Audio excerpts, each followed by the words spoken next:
আজ একটা প্রশ্ন নিজেকে করো, তুমি কি সত্যিই বিজি, নাকি শুধু বিজি থাকার অভিনয় করছো? সারাদিন সময় যায় ফোন, কথা, স্ক্রোলিং, প্ল্যানিং, কিন্তু দিনের শেষে রেজাল্ট শূন্য। বিজি থাকা সহজ, প্রোডাক্টিভ হওয়া কঠিন।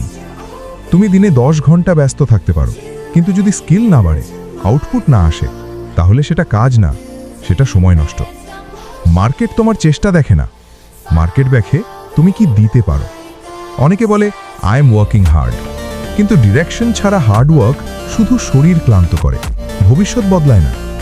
আজ যদি ফোকাস না থাকে, কাল ফ্রাস্ট্রেশন নিশ্চিত। তাই সিদ্ধান্ত নাও, বিজি থাকবে না প্রোডাক্টিভ হবে। কম কাজ করো, কিন্তু ভ্যালিউ তৈরি করো, কারণ শেষ পর্যন্ত লাইফ রিওয়ার্ড দেয় রেজাল্টকে, এক্সকিউজেসকে না।